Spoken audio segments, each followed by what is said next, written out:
جس انسان کو غصہ بہت دیر سے آتا ہے وہ ایک عقل مند انسان ہے۔ جو لوگ بڑی چیزیں حاصل کرتے ہیں وہ چھوٹی چیزوں پہ بھی توجہ دیتے ہیں۔ زبان ایک ایسی چیز ہے جو عقل مند اور بے وقوف دونوں کی پہچان کرواتی ہے۔ بہت زیادہ خواہشات رکھنے والا شخص سکون کی نیند نہیں سو سکتا۔ ان لوگوں کی باتوں پہ کبھی دھیان مت دو جو دوسروں کے خلاف اپنے دل میں حسد رکھتے ہوں۔ کبھی کبھی اندازے کی غلطی سے پیدا ہونے والی بدگمانی ایک انسان کو دوسرے انسان کے سامنے نظریں جھکانے پہ مجبور کر دیتی ہے۔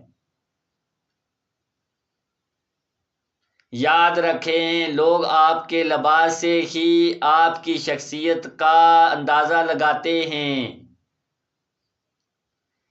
کمزور دماغ اور سخت دل لوگوں کی محبت بار بار تبدیل ہوتی رہتی ہے۔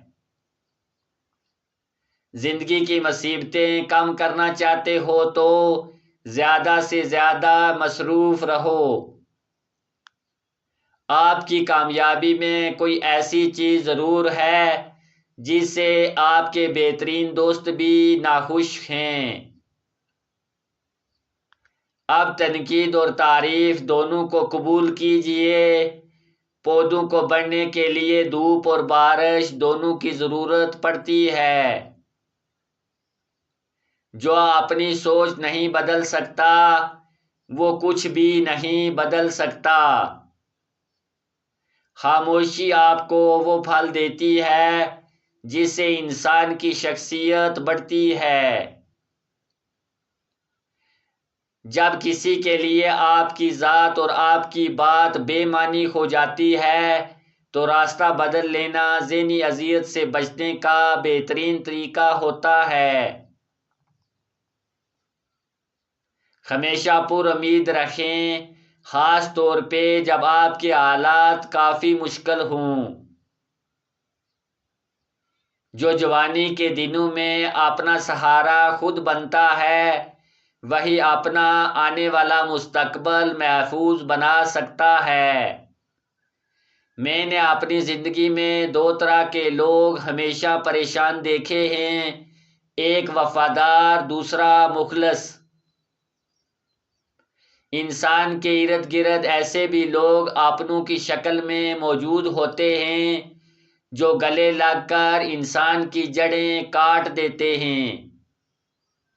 جمہوریت سرمایہ داری کا وہ خوشنما ہتھیار ہے جو مزدور کو کبھی سر نہیں اٹھانے دیتا۔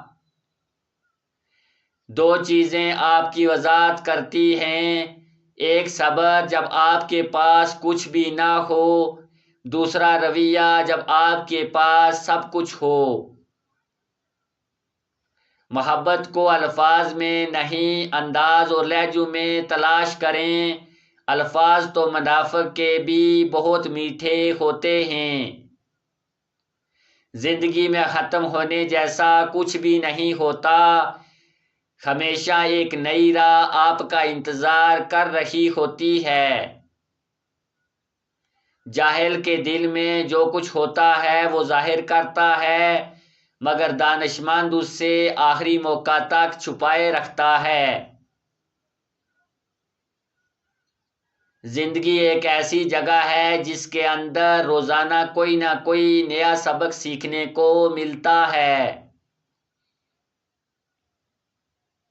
صاف صاف منہ پہ بولنے والا کڑوا ضرور ہوتا ہے مگر دھوکے باز نہیں ہوتا۔ جاہل اور عالم میں اگر رات بھر بحث رہے تو جاہل ہی جیتے گا۔ غیر ضروری تنقید وہ تلوار ہے جو سب سے پہلے خوبصورت تعلقات کا سر قلم کرتی ہے۔